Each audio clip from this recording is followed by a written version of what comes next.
अभी गणित में हमारा जो पढ़ाई चल रहा है, दो चार वाले रैखिक समीकरण युग्म का एक्सरसाइज 2 का सी है और आज हमारा लास्ट क्लास है। टाइम जो भी लगे शांतिपूर्वक बैठना है और पूरा आज इस चैप्टर को ख़त्म करके ही जाना है। इसके अलावा जैसे कि अभी टेस्ट चल रहा है, एक टेस्ट पिछले वीक में भी हुआ था और बताया गया था बच्चों को कि जो बच्चा अच्छा नंबर ला रहे हैं उनको अलग से कुछ प्रेफरेंस दिया जाएगा, कुछ बैच दिया जाएगा और साथ ही साथ कुछ इनाम भी दिया जाएगा। पिछली बार जो हमारा टेस्ट हुआ था, रियल नंबर का टेस्ट हुआ था और उसमें जो भी बच्चे भाग लिए हुए थे तो सभी बच्चों को बताया गया था कि 5 बच्चे को उसमें से अलग से कुछ बैच दिया जाएगा और वो आपके मेहनत के ऊपर होगा। आप जिस हिसाब से मेहनत करके आ रहे हैं उस हिसाब से आपको बैच मिल जाएगा अपर 5 स्टूडेंट को। उसके अलावा प्रत्येक सप्ताह में आपसे टेस्ट लिया जा रहा है। आप यही कोशिश करेंगे कि हम खुद से बेहतर कर लें। पिछले टेस्ट में जो बच्चे शामिल हुए थे उन बच्चों में सबसे ज़्यादा नंबर मनु बाबू का आया हुआ था। 50 नंबर का टेस्ट था जिसमें कितना मार्क था? 46 मार्क्स था। और ये जो 46 नंबर है, हम यही कहना चाहेंगे कि अगर आपके क्लासेस में ये टेस्ट हो रहा है तो इस नंबर को काफ़ी ज़्यादा अच्छा नहीं माना जा सकता। यहाँ पर आपका 50 में 50 होना चाहिए था तो देखने में कुछ और ज़्यादा बढ़िया लगता, लेकिन फिर भी काफ़ी अच्छा नंबर है। और कहीं ना कहीं अगर आपका 4 नंबर कटा है तो ये आपको सीख देता है कि अभी आपको और मेहनत की आवश्यकता है। आखिर वो 4 नंबर कटा क्यों? उस 4 नंबर पर अभी आपको और वर्क करना पड़ेगा। आप ढूंढिए अपने गलतियों को। और वैसे कुछ वैसे भी बच्चे थे जिनका अंक काफ़ी कम आया था, तो आप सीखिए कि क्या वजह है कि आप एक ही क्लासरूम में बैठकर पढ़ रहे हैं, बाद बाकी बच्चों का जो अंक है आपसे बेहतर आ रहा है, आपका क्यों कम आ रहा है? जबकि सिलेबस सेम है, एक ही बुक आपको पढ़ना है, एक ही क्लासरूम है, एक ही टीचर है, एक ही साथ आपको पढ़ाया जा रहा है, तो वजह क्या है? जबकि जो गणित का टेस्ट लिया गया था तो गणित के टेस्ट में तो फिर वो जो हैंड राइटिंग का है उसका भी मार्क का कोई ऐसा बात था नहीं कि मार्क कटेगा। फिर भी अगर आपका नंबर कम आया तो ये आपको सोचना चाहिए कि क्या वजह है और इससे कुछ सीखना चाहिए। क्यों? क्योंकि एग्ज़ाम आपका 2025 में होने वाला है और अगर एग्ज़ाम के हिसाब से हम देखें तो आपका 97 डेज निकल चुका है। जनवरी से अगर स्टार्ट किया जाए तो जनवरी, फरवरी, मार्च और ये अप्रैल का आज 7 तारीख, लगभग 97 दिवस आपका ख़त्म हो चुका है। और धीरे धीरे ऐसे ही करते करते जैसे अभी 3 महीना से ऊपर ख़त्म हो चुका है, एक टाइम आएगा कि बस आपके पास 3 महीना बच जाएगा। फिर एक टाइम आएगा कि बस 3 दिन और एक टाइम आएगा कि 3 घंटा और धीरे धीरे सारा कहानी ख़त्म। और जो आप एग्ज़ाम देने जाएंगे, इस दुनिया में आपका कोई अपना साथी नहीं है, सिर्फ इतना ही समझिए। आप इस क्लासरूम से जो अर्जित करके जाएंगे बस वही आपका है। और जो आप एग्जामिनेशन हॉल में अपने कॉपी पर जो लिख दिए वही आपका है। एग्जामिनेशन हॉल एक ऐसा जगह है जहाँ पे आपका मदद आपके अलावा कोई और नहीं कर सकता है। आप अपना मदद आप स्वयं से करेंगे, यहाँ तक कि ना वहाँ पे आपको इतना लाड़ प्यार से आपके पेरेंट्स पालते वो भी नहीं जा पाएंगे। हम यहाँ पढ़ा रहे हैं, हम भी नहीं जा पाएंगे। एग्ज़ाम का तैयारी आपको अभी से स्टार्ट करना चाहिए क्योंकि आपके लिए प्रत्येक क्षण, जैसे कि आज अप्रैल का 7 तारीख 2024 है, कि आपके जीवन में ये 2024 का 7 तारीख फिर से रिटर्न आएगा क्या? नहीं। जो समय बीत गया वो बीत गया। प्रत्येक समय को ठीक से जीना है, महत्वपूर्ण समझते हुए उसके हिसाब से काम करना है। बोला गया था कि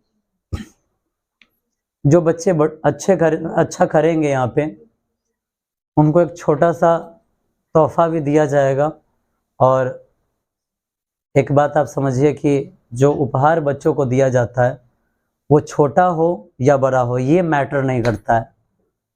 आपको ये देखना है कि इस क्लासरूम में इतने सारे बच्चे हैं, सबको मिल सकता था लेकिन किसी एक को मिल रहा है। ये स्पष्ट करता है कि आप सबों में वो बच्चा कहीं ना कहीं बेहतर है।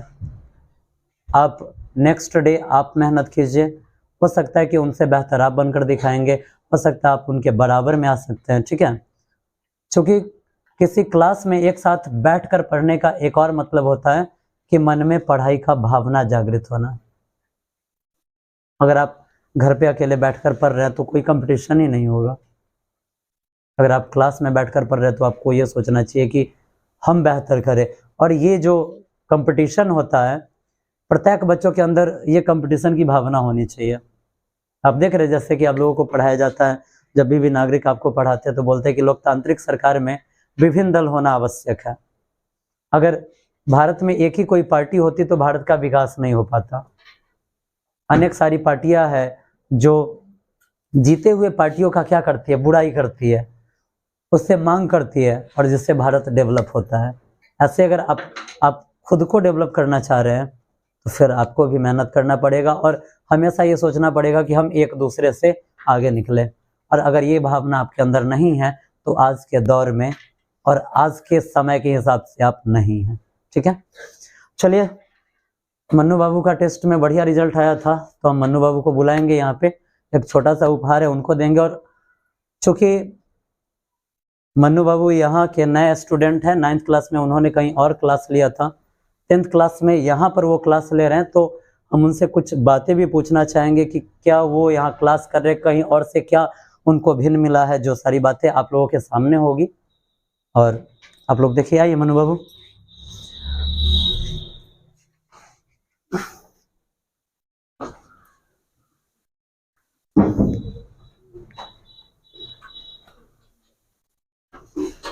ये जो मौका बच्चों को मिलता है और अगर आप मेहनत करेंगे तो ये मौका आपको भी मिल सकता है, ठीक है।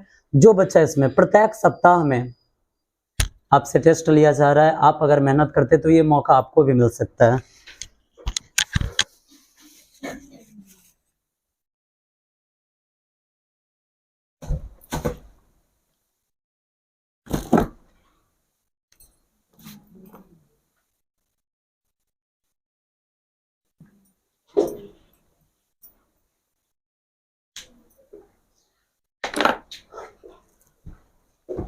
ये आप टेस्ट में बढ़िया किए हैं इसलिए एक छोटा सा उपहार इस क्लास के तरफ से और सभी बच्चों के तरफ से आपके लिए है, क्योंकि ये जो उपहार है इसमें प्रत्येक बच्चों का कुछ ना कुछ अंश शामिल है। इसलिए हम आपको ये नहीं कहेंगे कि ये जो उपहार है सिर्फ मेरे तरफ से है, सभी बच्चों के तरफ से, आपके क्लास साथियों के तरफ से। ताली तो कम से कम बजाओ, रख दीजिए। आपको तो डायरेक्ट यहाँ पर बुलाया गया है और आपसे हम कुछ सवाल भी करना चाहेंगे ताकि क्लासरूम में अभी जितने भी बच्चे बैठे हुए हैं सब आपसे कुछ सीखें, ताकि आप जैसे बेहतर इस टेस्ट में किए हैं बाद बाकी टेस्ट में आपके और साथी भी इसी तरीक़ा से बेहतर करें। आज भी आपका टेस्ट लिया गया है और जैसे कि आपको पता है और अभी मैंने ये भी बताया है कि आप दूसरे जगह क्लास ले रहे थे और उसके बाद 10th क्लास में आप यहाँ पर सबसे पहले मुझे जहाँ तक याद है कि आप आर्ट्स का क्लास लेने आए हुए थे और उसके बाद फिर आप मैथ साइंस का भी क्लास लेने आए हैं। थोड़ा सा आप ये बताइए कि यहाँ पे क्लास लेने का वजह क्या है, औरों से आपने यहाँ पर क्या डिफरेंस देखा, पढ़ाई के मामले में, व्यवस्था के मामले में क्या वजह है कि आप औरों से यहाँ के पढ़ाई को बेहतर मानकर यहाँ पर क्लास लेना सुनिश्चित किया? सर, हम पहले यहाँ पे आर्ट्स के लिए पढ़ने आए थे और हमें लगा कि नहीं, यहाँ पे जब आर्ट्स इतना अच्छा पढ़ाया जा रहा है तो कहीं ना कहीं मैथ साइंस भी इससे ज़रूर बेहतर पढ़ाया जाएगा। हम यहाँ पे मैथ साइंस के लिए भी 1-2 रोज क्लास किए, हमको अच्छा लगा, इसलिए हम यहाँ पे मैथ साइंस की क्लास भी कर रहे हैं। चलिए, बताने के लिए बहुत बहुत धन्यवाद और ऐसे ही आप मेहनत करते रहिए और आगे बढ़ते रहिए। चलिए, अब टाइम ज्यादा ना लेते हुए हम आपका क्लास स्टार्ट करते हैं। दो चर वाले रैखिक समीकरण युग्म का एक्सरसाइज 2 का सी है और पेज नंबर A79 है। आप अपना बुक निकाल कर सामने रखेंगे और जितने भी बच्चे हैं, एक बात आप याद रखिए, आपके लिए YouTube की फैसिलिटी उपलब्ध है। आपको यहाँ पर जो पढ़ाया जा रहा है आप यहाँ पर समझने का कोशिश कीजिए। बहुत बच्चे को देखते हैं कि जब पढ़ाया जा रहा है तो उतारना आप स्टार्ट करते हैं। जब आप उतारना स्टार्ट करते हैं तो कहीं ना कहीं आपका माइंड बोर्ड से डाइवर्ट होकर आपके कॉपी पर जाता है और आप 1-2 पॉइंट जरूर मिस कर जा रहे हैं। ठीक है, तो ऐसा नहीं होना चाहिए। जब आपके पास YouTube की फैसिलिटीज उपलब्ध है तो आप यहाँ पर समझने का प्रयास कीजिए और घर जाकर आप खुद से बनाइए। पहले तो ये कोशिश कीजिए कि आपको खुद से बनाना है।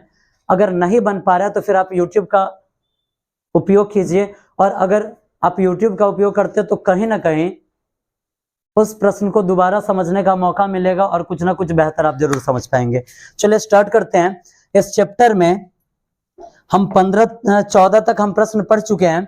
15 नंबर प्रश्न से हम प्रारंभ करते हैं। इसमें जिन बच्चों को जाना है जा सकते हैं, ठीक है, और बाद बाकी को जिनको बैठना है, जिनको समझना है समझिए। 15 का पहला प्रश्न है, देखिए 15 का पहला प्रश्न है, एक ही स्थान से दो व्यक्ति, देखिए कह रहा है कि एक ही स्थान से दो व्यक्ति गाड़ी से एक ही दिशा में चलने पर 3 घंटे में 7 किलोमीटर की दूरी पर रहते हैं।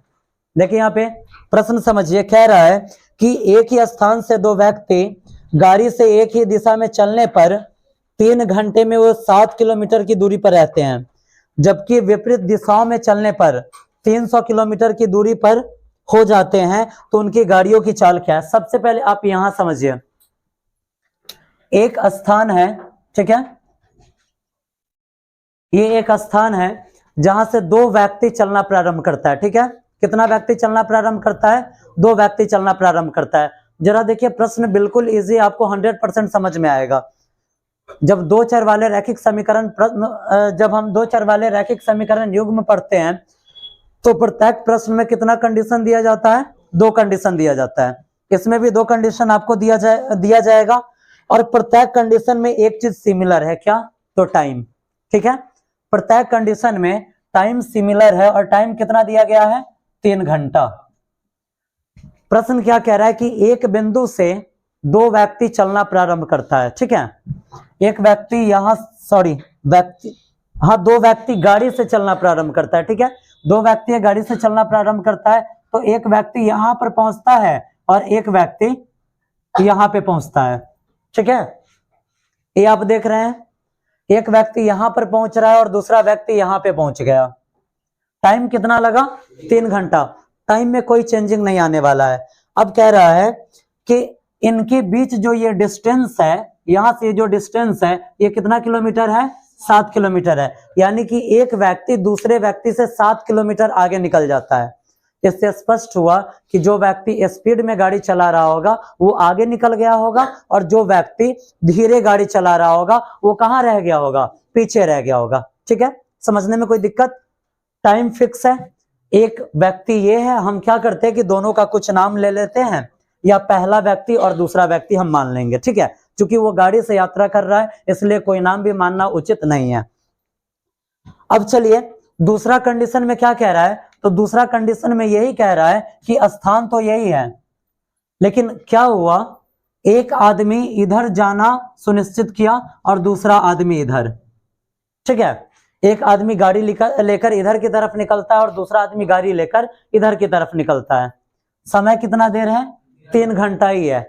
3 घंटा ये व्यक्ति भी गाड़ी चलाया और 3 घंटा ये व्यक्ति भी गाड़ी चलाया।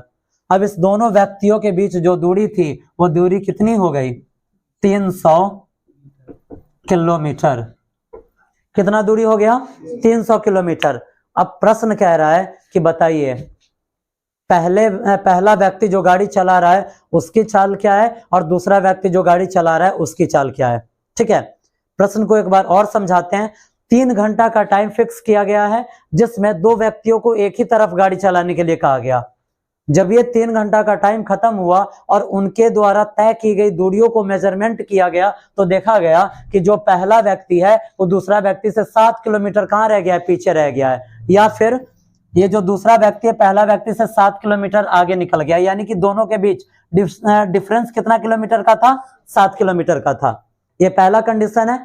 दूसरा कंडीशन क्या है, दूसरा कंडीशन है कि जब व्यक्ति इसी स्थान से विपरीत दिशाओं में गाड़ी लेकर जाना सुनिश्चित करता है और 3 घंटा पहला व्यक्ति भी गाड़ी चलाया और 3 घंटा दूसरा व्यक्ति भी गाड़ी चलाया, तो 3 घंटा गाड़ी चलाने के बाद इन दोनों के बीच जो डिफरेंस आया वो कितने किलोमीटर का था, 300 किलोमीटर का था।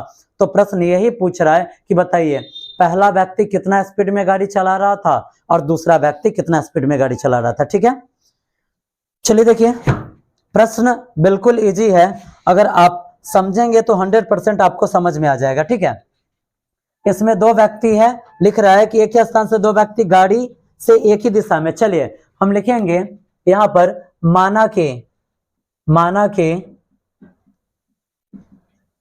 पहले व्यक्ति के गाड़ी का चाल, जो चीज हमें पता नहीं होता है उसे हम क्या मानते हैं, एक्स मानते हैं। चाल लेना है तो चाल कभी भी किलोमीटर आवर में आता है, तो माना कि पहले व्यक्ति की गाड़ी की चाल क्या है, x किलोमीटर पर आवर, तथा दूसरे व्यक्ति की गाड़ी का चाल क्या हो जाएगा, तथा दूसरे व्यक्ति के गाड़ी का चाल क्या है, y किलोमीटर पर आवर है। ठीक है, इसके बाद चलिए छोटा सा आपको एक उदाहरण बताते हैं। जैसे कि हम लोगों का होम टाउन बैरगनिया है, कभी आप देखते होंगे कि आप अगर किसी गाड़ी से बैरगनिया जा रहे हैं और कोई गाड़ी बैरगनिया की तरफ से आ रहा है तो दोनों गाड़ी बहुत जल्दी एक दूसरे को पास कर जाता है, जबकि जिस डायरेक्शन में हम जा रहे हैं उसी डायरेक्शन में एक और गाड़ी जा रहा है। सपोज दैट कि आपके आगे कोई गाड़ी है और आप उसको पीछा करना चाह रहे हैं तो आपको ओवरटेक करने में थोड़ा सा समय लगता है। इसका मतलब क्या हुआ कि जब गाड़ी जल्दी पास कर गया तो स्पीड ज्यादा हो गया, तो जब विपरीत दिशाओं में गाड़ी जाएगी तो स्पीड क्या होता है, जुट जाता है, और सेम डायरेक्शन में स्पीड घट जाता है। बात समझ में आया? क्या होगा, एक चीज आप याद रखिएगा, इस तरीका का जो प्रश्न होता है वो कहीं ना कहीं कंफ्यूजन उत्पन्न करता है।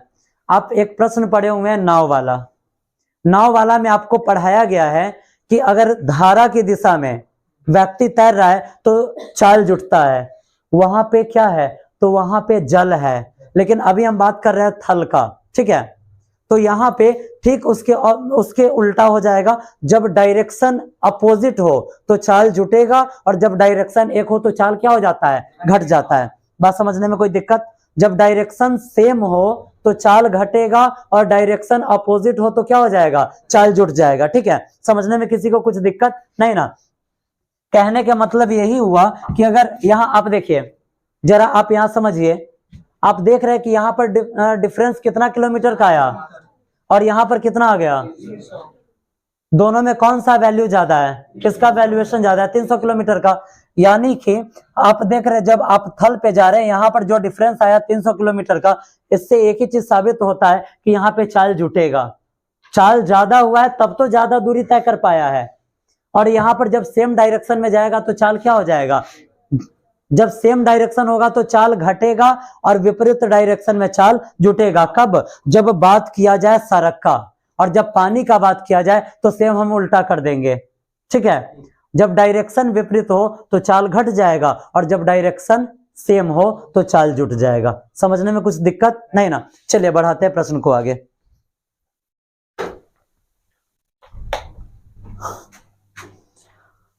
प्रश्न को आगे बढ़ाते हैं। यह हमने लिख दिया है, ये चाल है और आपको समय कितना घंटा दिया गया है, 3 घंटा दिया गया है। सबसे पहले अब हम यहाँ पर दूरी निकाल लेते हैं। ठीक है, सबसे पहले अब हम यहाँ पर दूरी निकालने का प्रयत्न करेंगे। कह रहा है, फिर से आप अपने बुक में प्रश्न को देखिए। प्रश्न कह रहा है कि एक ही स्थान से 2 व्यक्ति गाड़ी से एक ही दिशा में चलने पर 3 घंटे में 7 किलोमीटर की दूरी पर है, जबकि विपरीत दिशा में चलने पर उनकी जो दूरी हो जाती है क्या हो जाती है, 300 किलोमीटर हो जाती है। तो कह रहा है कि उनके गाड़ियों की चाल निकालिए। ठीक है, चलिए अब यहां देखिए बुआ, हम लिखेंगे पहली गाड़ी द्वारा तय की गई दूरी बराबर। अब आपके माइंड में यह प्रश्न आएगा कि यहां पर दूरी क्यों लिया गया है। ये जो 300 किलोमीटर है ये किसको डिनोट कर रहा है, दूरी को ही। और ये जो 7 किलोमीटर है ये भी किसको डिनोट कर रहा है, दूरी को ही। इसलिए हमने यहाँ पर क्या लिया है, दूरी। दूरी का फॉर्मूला क्या होता है, तो दूरी बराबर होता है चाल गुने समय। चाल गुने समय होता है। समझने में कुछ दिक्कत नहीं ना। हमने क्या लिखा है, पहली गाड़ी द्वारा तय की गई दूरी बराबर चाल गुने समय। अब जरा आप बताइए, पहली गाड़ी का चाल क्या है, x है, और समय क्या लिया गया है, समय यहां पर है 3। तो यहां पर लिखेंगे 3। जब 3 से x में गुणा होगा तो क्या आएगा, 3x आएगा। अब नीचे आएंगे, अब लिखेंगे यहां पर हम दूसरी गाड़ी द्वारा तय की गई दूरी बराबर, फिर से फॉर्मूला वही, कौन सा, चाल गुने समय। अब ये बताइए आप, आपके पास दूसरे गाड़ी की चाल क्या है, y किलोमीटर पर आवर। तो चाल यहाँ पर y किलोमीटर पर आवर यहाँ पे लिखा गया, तो यहाँ पर y और समय कितना है, 3 है। तो जब y से 3 में गुना होगा तो क्या आएगा, 3y आएगा। अब चलिए आगे हम बढ़ा रहे हैं। यहाँ पे प्रश्न है कि दोनों व्यक्ति जब एक ही दिशा में चलते हैं तो 3 घंटा के बाद वो कितने दूरी पर हो जाते हैं, 7 किलोमीटर। जस्ट अभी बताए हैं कि जब डायरेक्शन सेम हो, क्या हो, जब डायरेक्शन सेम हो तो चाल क्या हो जाता है, चाल घट जाता है। किस कंडीशन में, जब गाड़ी का बात किया जाए और बात थल का हो। ठीक है, और जब डायरेक्शन क्या हो, उल्टा हो। जब डायरेक्शन अपोजिट हो, उल्टा हो, तो चाल क्या हो जाएगा, जुट जाएगा। इतना ध्यान रहेगा सबको। चलते हैं अब आगे। अब हम यहां लिखेंगे प्रश्न से, क्या लिखेंगे, प्रश्न से। प्रश्न कह रहा है कि जब दोनों गाड़ी सेम डायरेक्शन में चल रही है, जब दोनों गाड़ी सेम डायरेक्शन में चल रही है तो दूरी तो दोनों गाड़ी तय करेगा। अब देखिए पहला का दूरी क्या निकला, तो पहला का दूरी यहां पर निकला है 3x, तो यहां पर लिखेंगे 3x। और दूसरा का दूरी क्या है, 3y। तो दोनों के दूरियों के बीच में अंतर कितना का आया, 7 किलोमीटर का। 7 किलोमीटर का अंतर आ गया। और उसके बाद जब डायरेक्शन सेम हो तो चाल क्या हो जाता है, माइनस हो जाता है। तो बीच में हम किस चीज का, किस साइन का यूज करेंगे, माइनस का। समझने में कोई दिक्कत, ये आपका हो गया समीकरण पहला। समझने में किसी को कुछ तकलीफ है क्या, नहीं ना। आगे बढ़ाया जाए। अब लिखेंगे पुनः, यहां पर क्या लिखेंगे, पुनः प्रश्न से। अब प्रश्न कह रहा है, अब प्रश्न कह रहा है कि जब दोनों गाड़ी उल्टा डायरेक्शन में, अपोजिट डायरेक्शन में जाती है तब उनके बीच की दूरी कितना हो जाता है, 300 किलोमीटर का। उनके बीच का दूरी 300 किलोमीटर का हो जाता है। जब गाड़ी का चाल अपोजिट डायरेक्शन में हो तो चाल क्या हो जाएगा, जुटेगा। तो इस दोनों को हम क्या करेंगे, जोड़ देंगे, यानी कि 3x + 3y बराबर 300। अब बताइए इसको क्या छोटा किया जा सकता है, कुछ कॉमन है क्या, यहाँ पे क्या कॉमन है, 3 कॉमन है। 3 यहाँ भी कॉमन है, यहाँ भी कॉमन है, और यहाँ भी कॉमन है। जब हम 3 कॉमन लेते हैं तो हम लिखते क्या है, तो दोनों तरफ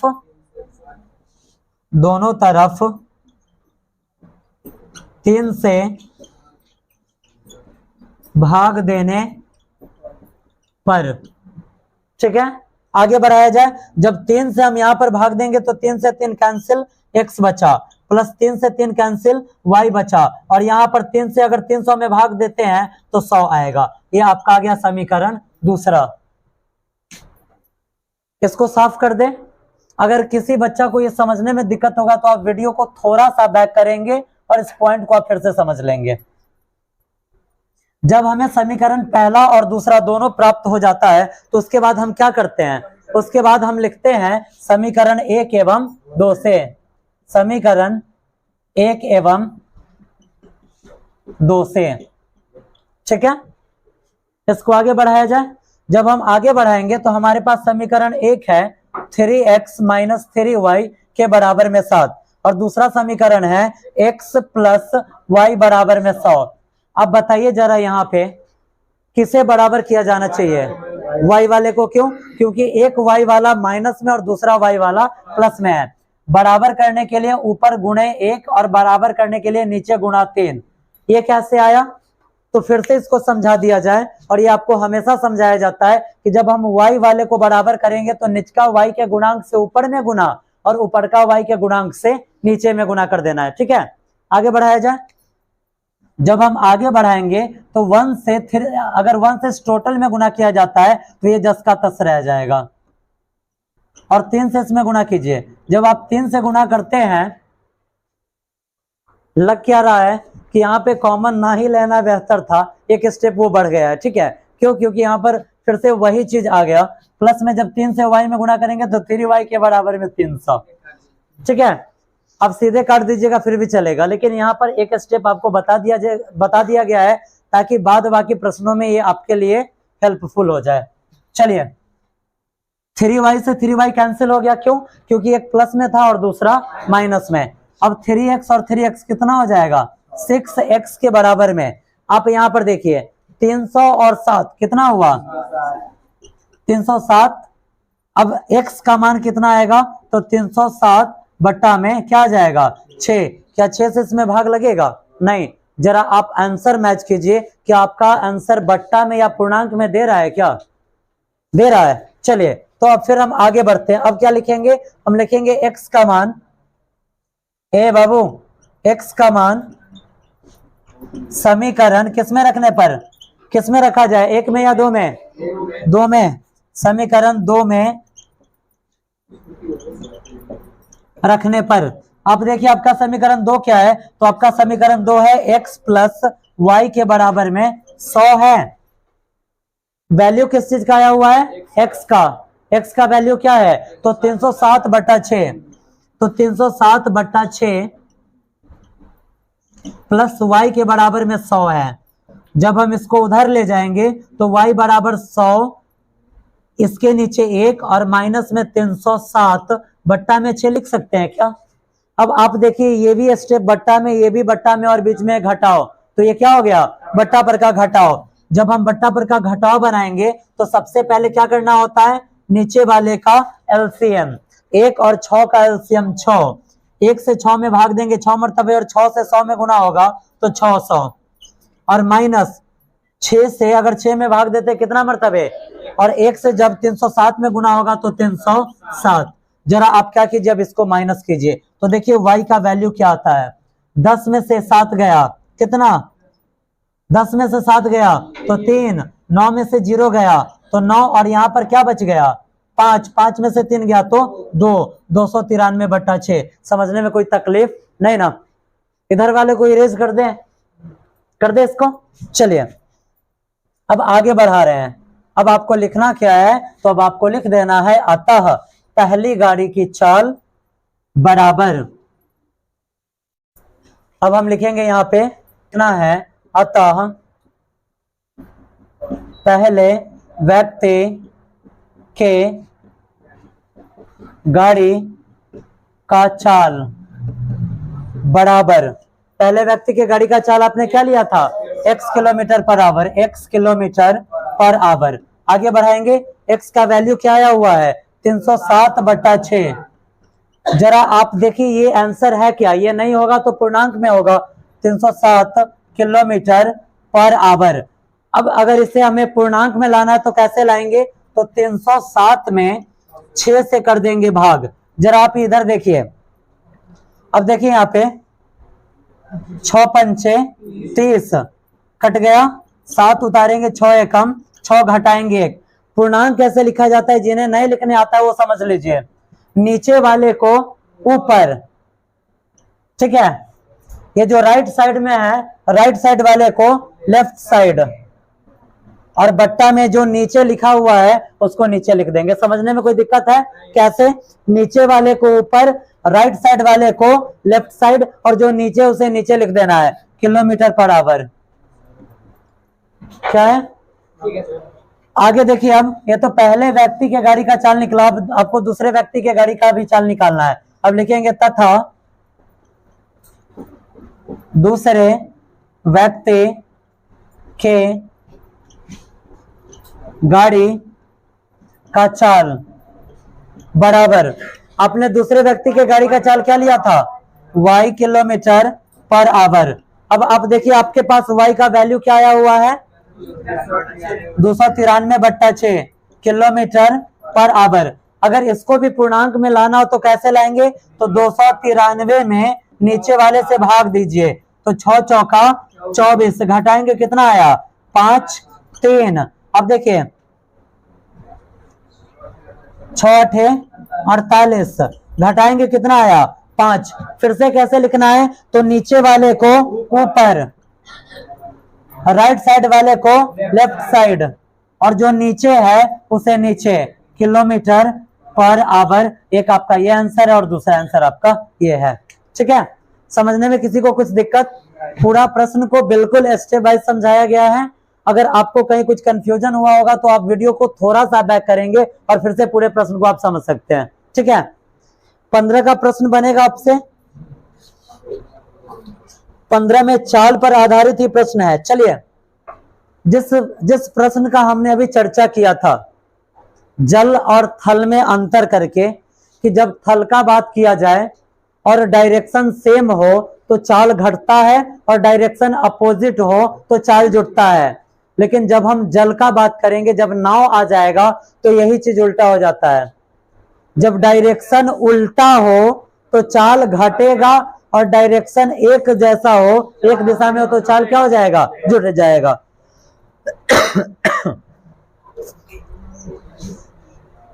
इसको मिटाया जाए। 15 नंबर में देखिए तो कितना प्रश्न है, बन जाएगा। दूसरा प्रश्न थोड़ा पढ़ के आप देख लीजिए बनने वाला है या नहीं।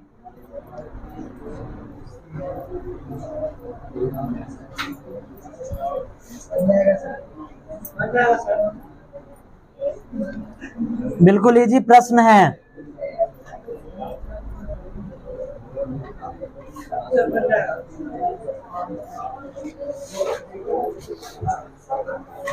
प्रश्न सबको समझ में आया है, किसी को कुछ कंफ्यूजन आया है समझ में सबको। चलिए,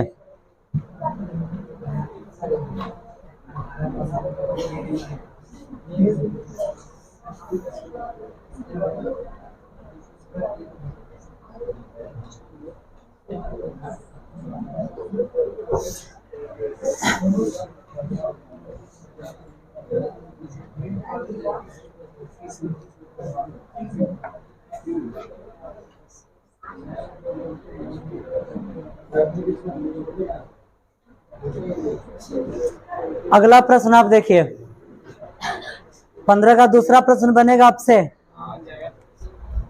अब हम चलते हैं कहां पे, 16 नंबर में। वही चीज आपको याद रखना है, कौन चीज, नाव वाला जल वाला। चलिए अब 16 का पहला प्रश्न पढ़िए। देखिए 16 का पहला प्रश्न है कि एक नाविक अनुप्रवाह में, ए बुआ देखिए, एगो नाविक है जो अनुप्रवाह में, आपको बाद में अनुप्रवाह और उधर प्रवाह समझाया जाएगा, पहले आप प्रश्न देख लीजिए। प्रश्न कह रहा है कि एक नाविक अनुप्रवाह में 8 किलोमीटर 40 मिनट में जाता है। एक नाविक है, नाविक किसे कहा जाता है, नाव चलाने वाले को नाविक कहा जाता है। एक नाव चलाने वाला व्यक्ति है जो 8 किलोमीटर की दूरी, 8 किलोमीटर की दूरी, कितना दूरी, 8 किलोमीटर की दूरी कितना मिनट में तय करता है, 40 मिनट में चला जाता है। इधर से इधर कितना मिनट में गया, 40 मिनट में। जबकि इसको फिर उधर से यहीं से यहीं आने में कितना दूरी तय करने में, 8 किलोमीटर दूरी तय करने में 1 घंटा का समय लगा। कितना समय लगा, 1 घंटा का समय लगा। तो शांत जल में नाविक की चाल और प्रवाह की चाल ज्ञात करें। प्रश्न कह रहा है कि शांत जल में, यानी कि जब जल नहीं चल रहा होगा, जल शांत होगा, तब नाविक की क्या चाल है और उसके बाद वो जो जल का धारा है उसका क्या चाल है, ये दोनों आपको निकालना है। आप यहाँ पर एक चीज देखिए, शुरुआती दौर से आप जब इस चैप्टर को पढ़ रहे हैं तो आप एक चीज देख रहे हैं कि कुछ ना कुछ ऐसा पॉइंट जरूर ये दे देता है जो सेम हो। इससे पहला प्रश्न में टाइम सेम दिया हुआ था और इस प्रश्न में क्या सेम दिया, दूरी सेम दिया। दिया या नहीं दिया है, दूरी सेम दिया है। अब चलिए यहां पर आपको दो चीज का चाल निकालना है, एक नाविक का और दूसरा धारा का।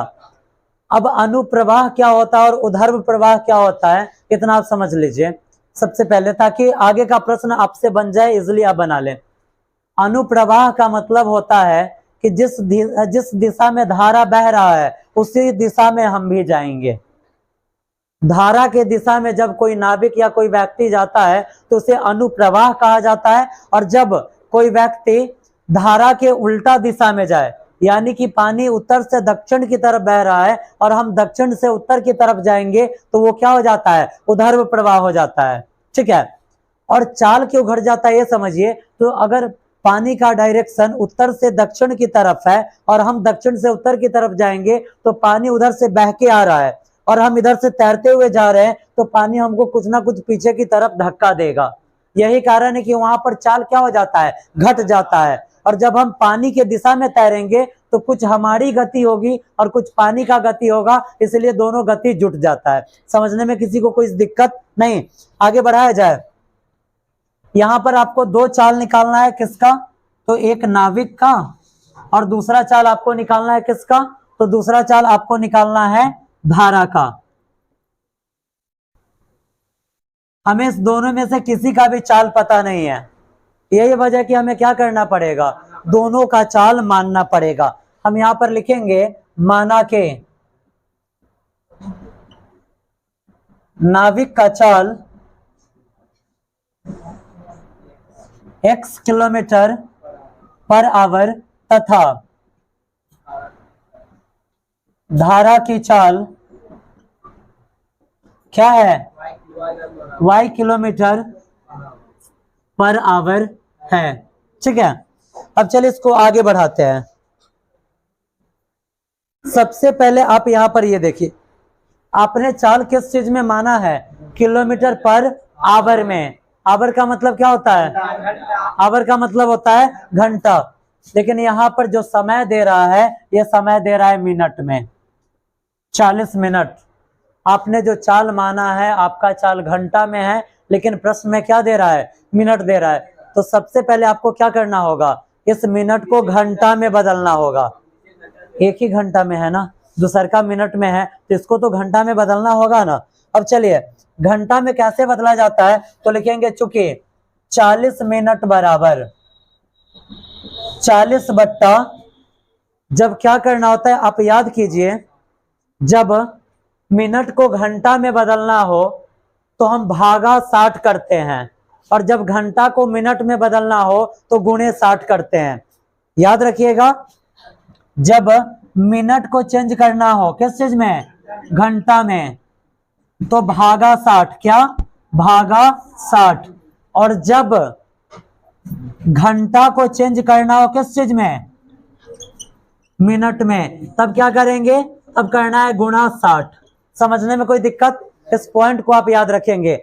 आप देखिए आपको मिनट को घंटा में चेंज करना है, जब मिनट को घंटा में चेंज करना है तो भाग 60 करेंगे, तो भाग में लिख दीजिए 60, लिख दिया गया। 0 से 0 कैंसिल, 2 दूना 4 और 2 तिया 6। आगे बढ़ाएंगे तो 2/3 और इसको हम लिख देंगे घंटा।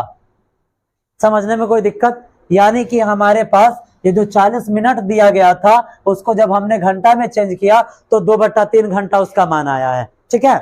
अब चलिए प्रश्न को पढ़िए।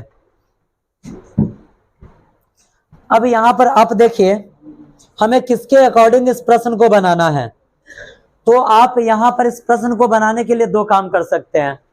एक तो आपके पास दूरी सेम है तो आप दूरी को भी ले सकते हैं, या आप चाल को भी ले सकते हैं। क्यों, क्योंकि आपको निकालना तो चाल ही है। या फिर आप समय के अकॉर्डिंग भी चल सकते हैं।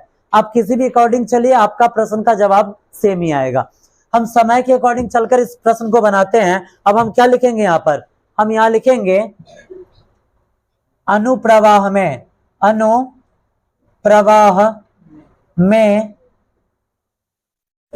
अनुप्रवाह में कितना दूरी तय किया गया था। देखिए अब इस दोनों में अनुप्रवाह कौन हुआ और उधर प्रवाह कौन हुआ?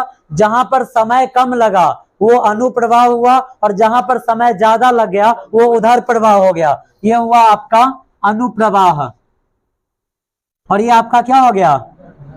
उधर्व प्रवाह।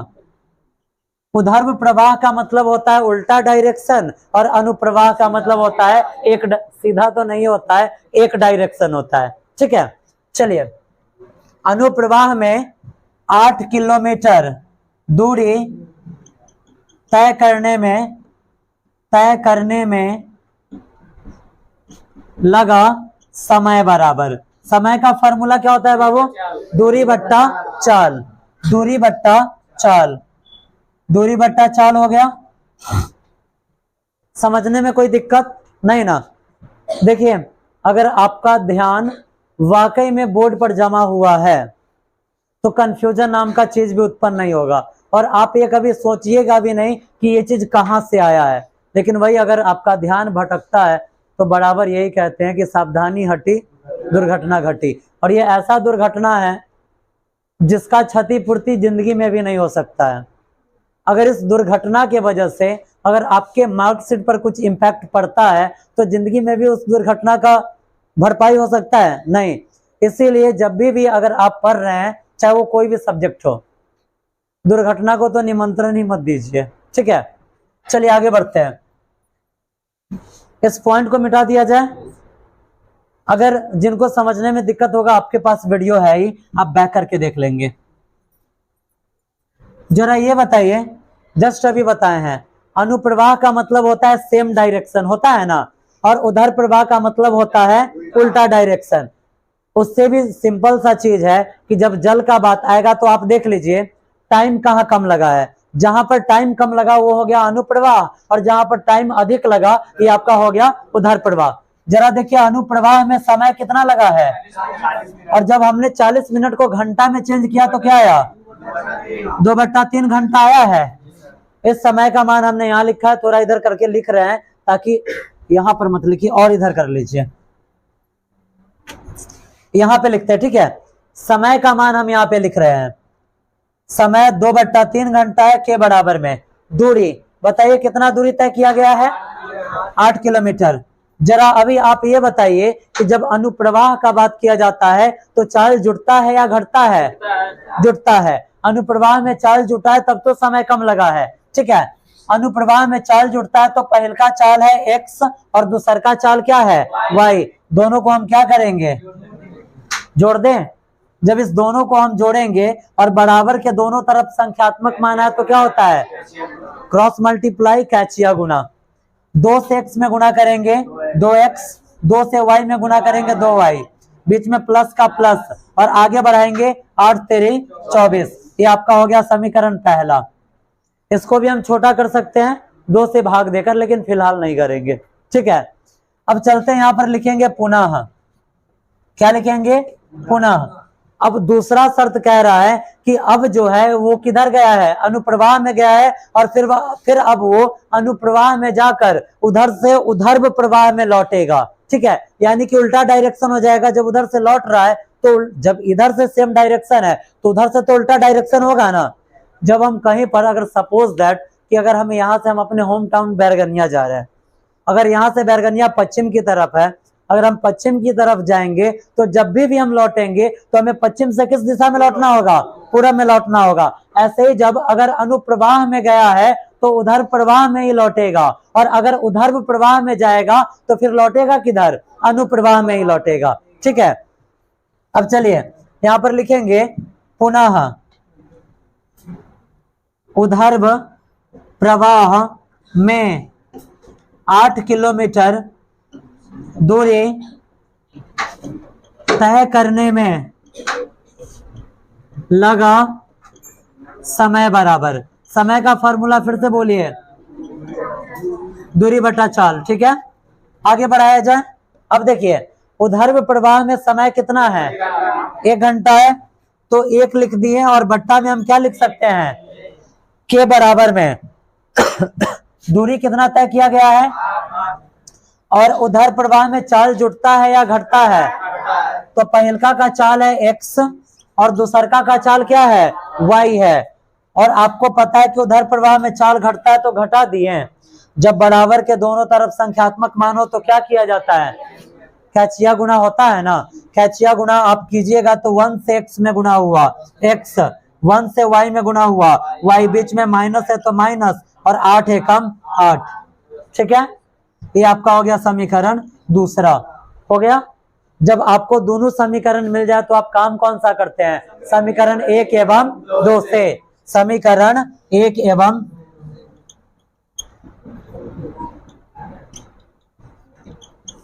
ठीक है, लिख दिया गया। चलिए समीकरण को हम यहाँ पे अब सॉल्व करते हैं। आपका समीकरण 1 क्या है, जरा देखिए तो, कहीं ना कहीं फायदेमंद है इसको छोटा कर देना। कर दें, यहीं पर हम लिख देते हैं क्या, दोनों तरफ 2 से भाग देने पर, जब हम दोनों तरफ 2 से भाग देंगे तो हमारे पास वैल्यू क्या आएगा, 2 से 2 कैंसिल, x बचा, 2 से 2 कैंसिल, y बचा, और यहाँ पर है 12। यह हो गया आपका समीकरण पहला, और ये आपका दूसरा। समीकरण 1 एवं 2 से, चलिए गुणा तो करना नहीं, यहीं पे लिखते हैं। समीकरण पहला है x माइनस वाई बराबर 8, और समीकरण दूसरा क्या है, x प्लस वाई बराबर 12। बताइए तो किसी एक समीकरण को बराबर भी करना है क्या, क्या लिखा गया उल्टा, x प्लस वाई 12 है, क्या हो गया, क्या फर्क पड़ रहा है ये बताइए, इससे कुछ फर्क पड़ने वाला है नहीं। आप समीकरण, किसी भी समीकरण को ऊपर भी लिख सकते हैं और किसी को भी नीचे लिख दीजिए, कुछ भी दिक्कत नहीं होगा। ठीक है, y से y कैंसिल, x और x कितना के बराबर में 12 और 8 20। जब आगे हम बढ़ाएंगे, जब हम इसे आगे बढ़ाएंगे तो आपके पास x का वैल्यू क्या आएगा, तो x का वैल्यू आएगा 20, और बट्टा में नीचे है 2 से इसमें भाग देंगे 10 मरतबे, x का मान क्या आया, 10 आया। अब लिख दे क्या, अब लिखेंगे x का मान समीकरण 1 में रखने पर। देखिए आपके पास समीकरण पहला क्या है, तो आपके पास पहला समीकरण है x प्लस वाई बराबर 12। पहला समीकरण में x का वैल्यू कितना डालना है, 10 प्लस y के बराबर में 12। अब यहाँ पर आप देखिए तो y के बराबर में 12, और ये प्लस 10 इधर आया तो माइनस 10, तो y का वैल्यू क्या आ गया, 2 आया ना। यहाँ तक समझने में किसी को कुछ दिक्कत है, कहीं कुछ कंफ्यूजन होगा ही नहीं, बात समझ रहे हैं। अगर आप ध्यान देते हैं तो कंफ्यूजन का नामो निशान नहीं रहेगा। आगे बढ़ाएं, अब सिर्फ आपको यही माना हुआ चीजें लिख लेना है। अब क्या लिखेंगे, लिखेंगे अतः नाविक की चाल बराबर, नाविक की चाल आपने क्या लिया था, नाविक का चाल बराबर x किलोमीटर, x का वैल्यू आपको क्या मिला हुआ है, 10 मिला हुआ है, तो x के जगह पर आप 10 डाले तो बाद बाकी क्या बच गया, किलोमीटर पर आवर, और नीचे आप लिखिए आप धारा की चाल आपने क्या लिया था, y किलोमीटर पर आवर आपने लिया था। y का वैल्यू क्या निकला है, तो y का वैल्यू है 2, तो यहाँ पर ये हो गया 2 किलोमीटर पर आवर। एक ये आपका आंसर हो गया, और दूसरा ये। समझने में कहीं कुछ कंफ्यूजन है, कंफ्यूजन आगे बढ़ाया जाए, पूरा 100% समझ में आया सबको। इसका अगला प्रश्न बनाएंगे आप लोग। अगला प्रश्न में सिर्फ भाषा चेंज किया है क्या, तो इसमें डायरेक्ट प्रश्न लिखा है, और उसमें यही देखिए बाबू, अनुप्रवाह और उधर प्रवाह लिखा है। आप अनुप्रवाह और उधर प्रवाह अच्छे तरीका से समझ चुके हैं। अनुप्रवाह का मतलब क्या होता है, सेम डायरेक्शन, एक दिशा, और उधर प्रवाह का मतलब हो जाएगा उल्टा। समझने में कोई दिक्कत नहीं ना। जब अनुप्रवाह में होगा तो चाल जुटेगा, और जब उधर प्रवाह में होगा तो चाल घट जाएगा। समझने में कुछ दिक्कत है क्या, आगे बढ़ाया जाए प्रश्न को। 16 नंबर प्रश्न आप लोग बना लेंगे। अब आइए 17 में सिर्फ एक ही प्रश्न है, और ये अनुपात पर आधारित प्रश्न है। ये भी बिल्कुल आपको समझ में आएगा, कहीं पर कुछ कंफ्यूजन होगा ही नहीं।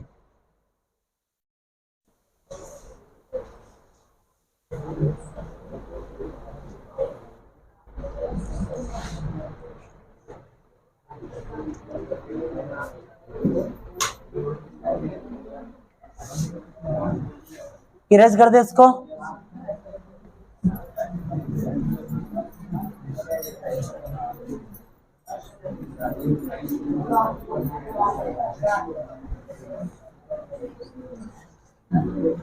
देखिए वो है, हल्ला मत कीजिए।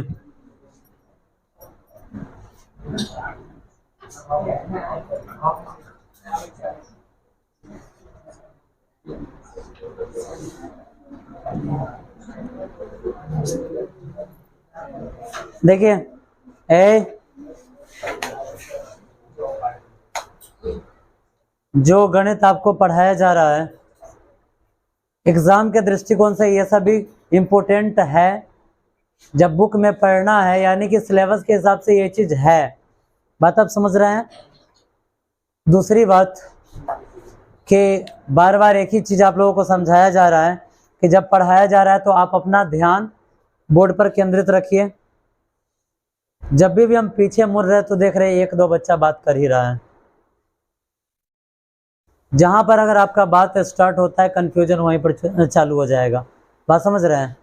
और एक बात तो हम गारंटी के साथ कह सकते हैं कि हम ये नहीं कह रहे कि सबसे बेहतर आपको यहीं पर मिलेगा, लेकिन इतना हम गारंटी के साथ कह सकते हैं कि जो बच्चा अगर यहाँ पर मैथ्स नहीं समझ पा रहा है वो और कहीं नहीं समझ पाएगा। वजह यही है कि एक एक पॉइंट को तोड़कर बताना। आज संडे का दिन है और संडे के दिन भी हम लोग यहाँ पर बैठे हुए हैं दो घंटा के क्लास के लिए। भले ही हमारा क्लास 1 घंटा में सिमट जाए, 1.5 घंटा में सिमट जाए, लेकिन हम पहले से पर्याप्त समय लेकर बैठे हुए हैं। क्यों? ताकि प्रत्येक छोटे छोटे पॉइंट्स को भी बताया जा सके। आप देख रहे हैं कि एक जैसे बराबर के दोनों तरफ कुछ संख्या लिखा हुआ है, हम डायरेक्ट गुना भी कर सकते थे, लेकिन प्रत्येक बार आपसे पूछा जा रहा है कि जब बराबर के दोनों तरफ संख्यात्मक मान हो तो क्या हो, कैच या गुना, ताकि आप भूल ना पाए। अगर आपका बोर्ड पर सही में ध्यान है तो आप निश्चिंत रहिए कि आपको मैथ समझ में नहीं आएगा। ऐसा हो ही नहीं सकता है। लेकिन जब हम इधर समझा रहे हैं और आपके माइंड में कुछ और चल रहा है तब तो फिर बाबू दिक्कत है। चलिए आगे बढ़ते हैं। आय व्यय पर प्रश्न है। अभी गणित का पहला टाइम चल रहा है, फर्स्ट टाइम पढ़ाया जा रहा है। जब यही रिवीजन में चलेगा, और एक बात आप भी समझ लीजिए, हम अपनी कमी भी आपको बता दें कि अभी फर्स्ट टाइम आपको मैथ पढ़ाया जा रहा है तो इतना डीपली पढ़ाया जा रहा है।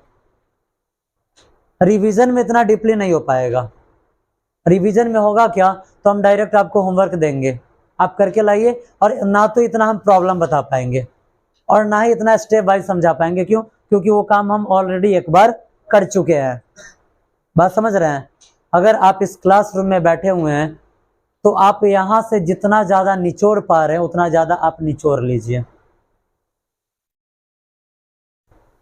क्लासरूम में बैठकर फी पेड करके अपना टाइम लगाकर फिर अगर आप कुछ ना यहां से ले पा रहे हैं, इसका मतलब है कि फिर आप कहीं ना कहीं बुद्धि का कमजोर तो जरूर है। बात समझ रहे हैं। चलिए आगे बढ़ते हैं। देखिए यहाँ पे अगला जो हमारा 17 नंबर प्रश्न है,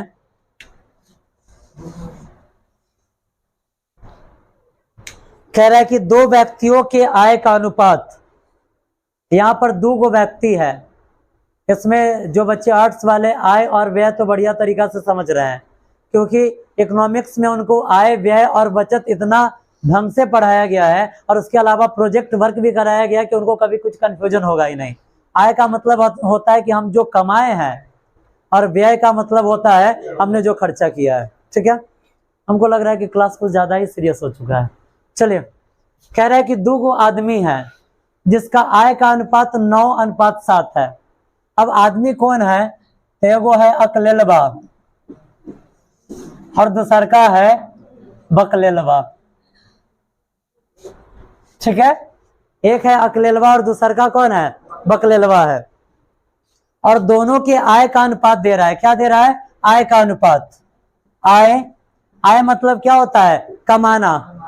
और जो अकलेलवा है आय का अनुपात कह रहा है कि 9:7 है, यानी कि है 9 रुपया कमाता है तो है क्या को कमाता होगा। और उसके बाद व्यय का अनुपात, व्यय का अनुपात दे रहा है 4:3। क्या दे रहा है? 4:3। व्यय क्या होता है? तो व्यय होता है खर्चा। क्या होता है? खर्चा। हम क्या खर्चा कर रहे हैं। और यहां पर कह रहा है कि व्यय का अनुपात 4:7 है, 4:7 है, तो यहां पर 4:3 है, यहां पर 4 आएगा और यहां पर 3 आएगा। अब सबसे पहले आप इस अनुपात का मतलब समझ लीजिए, अनुपात हम दे भी देते हैं, ठीक है। यहां पर थोड़ा सा आय और व्यय के संदर्भ में आपको समझा दिया जाए। कह रहा है कि अगर अकलेलवा 9 रुपया कमाता है तब बकलेलवा क्या कमाता होगा। अगर है अकलेलवा 4 रुपया खर्चा करता है तब बकलेलवा क्या वो खर्चा करता होगा। बचा क्या गो? 9 में से 9, अगर ये 9 रुपया कमाया, 4 को खर्चा किया तो क्या को बचा रहा है। और ये अगर 4 को कमा रहा है और 3 को खर्चा कर रहा है तो क्या को बचा रहा है? 4 को बचा रहा है ना। अब अगर इस बचत के संदर्भ में आप देखिएगा तो दोनों का बचत अलग अलग है ना। लेकिन आप क्वेश्चन में आगे बढ़िए। क्वेश्चन में क्या कह रहा है, सॉरी प्रश्न में आगे बढ़िए। प्रश्न में कह रहा है कि यदि उनमें से प्रत्येक, अब जैसा कि आप लोगों को बताया गया है कि आप देख रहे हैं कि दोनों प्रश्न में कुछ ना कुछ सिमिलर, मतलब प्रत्येक प्रश्न में कुछ ना कुछ सिमिलर दे रहा है। हमने जो पहला 15 नंबर प्रश्न पढ़ा उसमें क्या सिमिलर था? समय बराबर था। दूसरा प्रश्न में क्या बराबर था? दूरी बराबर था। और इसमें आप देखिए जब आय आया व्यय आया तो तीसरा बचत ही होगा ना। बचत हम देख रहे हैं अलग अलग है, इसलिए हमको पसंद नहीं आया, हम इसको मिटा दिए। प्रश्न में कह रहा है कि दोनों का बचत 2000 रुपया है। दोनों का बचत क्या है? यानी कि प्रश्न कह रहा है कि मान लीजिए कि पहल का 9 रुपया कमाया और 4 रुपया खर्चा किया, और दूसर का 7 रुपया कमाया 3 रुपया खर्चा किया, तो उसका बचत क्या है? दोनों 2-2000 रुपया बचा लेता है। तो दोनों का आय क्या है? पहल का कितना रुपया कमा रहा है और दूसर का कितना रुपया कमा रहा है, ये आपको बताना है, ठीक है। कैसे, अब इस प्रश्न को हम कैसे बनाएंगे वो समझिए। आप यहाँ कह रहा है उसकी मासिक आय ज्ञात कीजिए। हम यहाँ पर लिखेंगे माने पहले व्यक्ति का आय ये जो दिया हुआ है, कितना दिया हुआ है? 9 दिया हुआ है ना। 9x तथा व्यय क्या है? 7 है। ये तो आय है ना, व्यय नीचे लिखा हुआ है ना, उधर दिए तो डायरेक्ट वही बोलोगे। माना कि पहले व्यक्ति का आय 9x तथा व्यय क्या है? 4 क्या चीज? y है। आय को अगर आप x मान रहे हैं तो व्यय को आप क्या मान लीजिए? y मान लीजिए। व्यय y है तथा दूसरे व्यक्ति का आय, अब बताइए दूसरे व्यक्ति का आय क्या होगा? 7 किस चीज में? x में, तथा व्यय क्या हो जाएगा? 3y है। तो प्रश्न में आप देखिए क्या चीज बराबर दे रहा है। प्रश्न में बराबर क्या दे रहा है? बचत। पहलकों का बचत 2000 रुपया और दूसरकों का बचत 2000 रुपया। तो हमें चलना किस पर है? बचत पर चलना है। अब यहाँ पर पहलकों का बचत 2000 रुपया है और दूसरकों का बचत क्या है? 2000 रुपया है। आप इकोनॉमिक्स याद कीजिए जो कि आपको पढ़ाया गया है। बचत बराबर क्या होता है? बचत बराबर होता है आय माइनस व्यय, होता है ना। बचत बराबर क्या होता है? आय माइनस व्यय। हमारे पास क्या बचा? तो हमने जो कमाया और जो खर्चा किया, कमाने और खर्चा करने के बाद जो पैसा बच गया वही हमारा क्या होता है? बचत होता है। तो बचत बराबर होता है आय माइनस व्यय। अब यहाँ पर तो पहलका व्यक्ति का बचत निकालना है, तो पहलका का आय है 9x, अब बीच में डालना है माइनस, और व्यय क्या है? समझने में कोई तकलीफ? ये आपका कौन सा समीकरण हो गया? और आइए अब नीचे दूसरका व्यक्ति का भी बचत 2000 रुपया है, लेकिन दूसरका का जो आय है, आय कितना है 7x और व्यय कितना है, आय और व्यय के बीच संबंध किस चीज का होता है, तो अंतर का। तो यहाँ पर माइनस डाल दें, ये आपका हो गया समीकरण दूसरा।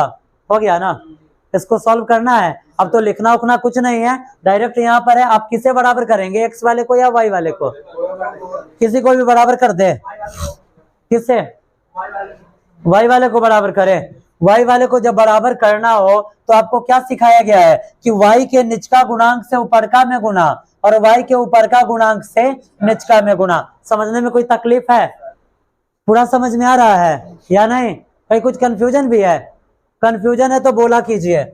आगे बढ़ा रहे हैं, 3 से 9 में गुना होगा तो 3 नमा 27x माइनस 3 चौका 12y के बराबर में 3 दूना 6000। आगे बढ़ाए, 4 से 4 सते 28x माइनस 4 तिया 12y के बराबर में 4 दूना। बाबू अब आप यहां पर देखिए, निचका वाला में x का मान बड़ा है और निचके वाला में यहाँ पर 8000 भी बड़ा है। हम क्या करते हैं, ऊपरका का साइन चेंज कर दे। आपको पता है ना कि ऊपरको का हम साइन चेंज कर सकते हैं या नहीं पता है, हम ऊपरका का साइन चेंज कर दे या निचलका का कर दे, कोई फर्क नहीं पड़ता है, ठीक है। या समीकरण को ऊपर नीचे लिख दे फिर भी कुछ दिक्कत नहीं है। ऊपरका का साइन चेंज करें, ये प्लस में है तो माइनस में, माइनस में तो प्लस में और प्लस में है तो माइनस में। 12y वाला एक बार प्लस में और एक बार माइनस में, दोनों हो गया कैंसिल। अब देखिए 28 को x में से 27 को x घटाना है तो एगो x बचा ना, और 8000 में से 6000 गया तो 2000 आया। यहाँ पे आप देखिए x बराबर क्या आ गया 2000 आया। यहाँ पर क्या निकालना था, खाली मासिक आय ना निकालना था, व्यय नहीं ना निकालना है, व्यय नहीं निकालना है। हमने आय को, दोनों के आय का ग्राउंड हमने क्या लिया था, x और x, यही ना लिया था। जब हमें सिर्फ आय बताना है तो y का मान निकालने की कोई आवश्यकता नहीं है, क्योंकि y हमने किसका ग्राउंड लिया था, व्यय का। यहाँ पर व्यय है तो y आया और यहाँ पर व्यय है तो y आया। हमें सिर्फ अगर आय निकालना है तो आय का ग्राउंड x है, इसलिए x का मान निकल गया, हम छोड़ देंगे। अब हम क्या लिखेंगे, हम लिखेंगे यहाँ पर अतः पहले व्यक्ति का आय बराबर, बताइए तो पहला व्यक्ति का आय क्या लिया गया है, पहला व्यक्ति का आय 9x है तो 9x। आगे बढ़ाएंगे तो 9 आगुने x का मान क्या आया 2000 आया ना, तो 2000 तो 9 दूना 18000। और उसके बाद आइए अब लिखेंगे दूसरे व्यक्ति का आय बराबर, दूसरा व्यक्ति का आय हमने क्या लिया था 7x, 7x तो आगे बढ़ाएंगे तो 7 और गुणे x का मान 2000 तो 7 दूना 14000। आंसर मैच कीजिए क्या दे रहा है, यही है ना। समझने में किसी को कुछ कंफ्यूजन है, अब जरा आप देख लीजिए बुआ, x का मान निकला है। अगर आपको चेक करना होगा तो आप इसे घर पे चेक कर लेंगे। अच्छा ये बताइए, आप बोर्ड के स्टूडेंट है या जनरल कंपटीशन वाले हैं? अगर आप जनरल कंपटीशन वाले होते तो जो एज प्रॉब्लम का इतना बड़ा बड़ा क्वेश्चन पढ़ाया गया है 2 लाइन में उसका आंसर आ जाता। लेकिन आप अगर डायरेक्ट यहीं से ये चीज करते हैं तो आंसर मिल पाएगा क्या, सॉरी आंसर कहीं बाय द वे मिल भी जाए, नंबर मिलेगा क्या? वो तो ये देखेगा कि अगर वो आपको 5 नंबर दे रहा है तो आपने उस 5 नंबर के लिए काम कितना किया है। किसी को समझने में कुछ कंफ्यूजन? चलिए अब बढ़ते हैं हम इस चैप्टर के लास्ट प्रश्न की ओर, ठीक है। इरेज कर दें।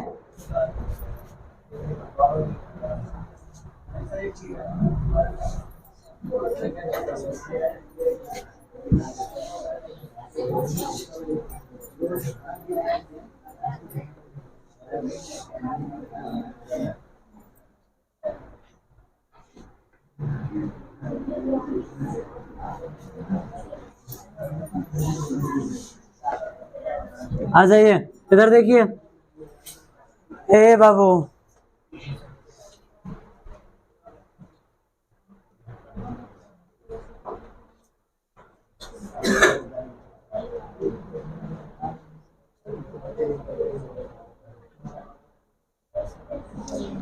चलिए ये जो देखिए लग क्या रहा है पता है कि कुछ प्रश्न बोर्ड ने मेरे लिए ही सेट किया है। अब इसका जो 18 नंबर प्रश्न है आप देखिए जरा, एक दिन हमको बीटीसी का मैथ पढ़ाने का मौका मिला था, उस दिन भी यही प्रश्न हमको पढ़ाना पड़ा था। देखिए जरा आप, सेम यही प्रश्न है। दो चर वाले रैखिक समीकरण युग्म का एक क्लास मैंने करवाया था, उसमें यही प्रश्न हम पढ़कर आपको सुनाएंगे तो शायद आपको याद आ जाए कि एक व्यक्ति 370 किलोमीटर की यात्रा को अंशतः रेल तथा कार द्वारा तय करता है। यदि वो व्यक्ति 250 किलोमीटर रेल से तथा शेष दूरी कार से तय करता है, याद कीजिए यहाँ रेल से 250 किलोमीटर है तो कार से 120 किलोमीटर बचा, यहीं पे लिखकर बताए हुए थे, आप लोगों को याद होना चाहिए। उसके बाद कह रहा है तो यात्रा करने में कितना घंटा का समय लगता है, 4 घंटा का। और उसके बाद कह रहा है कि लेकिन वो आदमी जब 130 किलोमीटर की दूरी रेल से और बाद बाकी का दूरी कार से तय करता है तो समय 18 मिनट बढ़ जाता है। याद कीजिए 18 मिनट बढ़ा हुआ था तो हमने 18 मिनट को घंटा में चेंज किया था 18/60 लिखकर। और उस दिन भी हमने आपको यही बताया था कि जब मिनट को घंटा में चेंज करना हो तो क्या करेंगे, भागा 60, और जब घंटा को मिनट में चेंज करना हो तो गुणे 60 करेंगे। यही प्रश्न सेम उस दिन भी पढ़ाया गया था और यही प्रश्न सेम आज भी है। ठीक है, अगर आप देखेंगे वीडियो में जाकर बीटीसी में आज से 7-8 रोज पहले का क्लास, उसमें आपको सेम यही प्रश्न मिल जाएगा, यही प्रश्न पढ़ाया गया था। क्या कर इसको पढ़ा दिया जाए फिर से, बताइए जो कहिएगा, जैसे कहिएगा वैसे कर दिया जाए। देख लेते हैं, एक सेकेंड।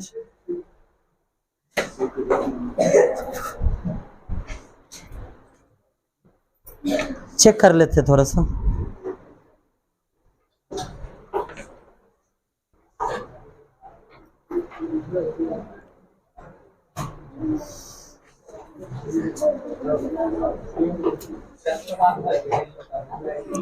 ए बुआ हल्ला मत करो ना।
ए बाबू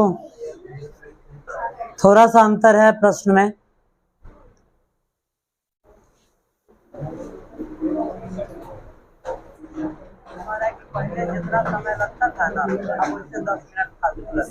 देखिए वही 2 का तीसरा प्रश्न था, अपलोड है वीडियो। इसमें क्या है ना कि दूरी जो दिया गया है 300 किलोमीटर है और समय 10 मिनट बढ़ता है, और यहाँ पर दूरी कितना है तो दूरी 370 किलोमीटर है और समय यहाँ पर कितना बढ़ाया गया है, 18 मिनट बढ़ाया गया है। बनेगा या बता दिया जाए, पक्का? इस चैप्टर का प्रॉब्लम नहीं होने वाला है। नेक्स्ट डे ये नहीं होना चाहिए कि अभी उसमें 1-2 प्रश्न प्रॉब्लम में रह गया है। इसका ये इस वीडियो का लिंक शेयर कर देना, ये ना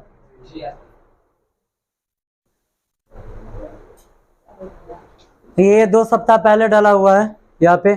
वर्ग 10 गणित 2 चर वाले रैखिक समीकरण युग्म एक्सरसाइज 3.6 है, पार्ट 4 के नाम से है, वैसे हम शेयर कर देंगे। ठीक है, चलिए अब नेक्स्ट जो हमारा चैप्टर होगा, ए बाबू अब हमारा जो नेक्स्ट चैप्टर होगा, नेक्स्ट चैप्टर हमारा द्विघात समीकरण स्टार्ट होगा, क्वाड्रेटिक इक्वेशन। उसका एक दिन आपको परिचय पढ़ा दिया जाएगा। इतना याद रखिएगा कि जो बच्चा उस क्लास का परिचय मिस किया, यानी कि क्लास छोड़ा, तो समझिए अब जिस दिन हो नेक्स्ट डे, हम तो ये नहीं कह रहे कि कल या परसों या चौथा रोज, ठीक है, उसका जब क्लास होता है परिचय द्विघात समीकरण का, और कोई भी बच्चा अगर उसका क्लास अब्सेंट करता है तो समझिए आपका आधा क्वाड्रेटिक इक्वेशन उसी दिन खत्म है। बात समझ रहे हैं? इसलिए अगला जो क्लास आपका है आप उसे मिस ना करेंगे और क्लास आप लोग आ जाएंगे।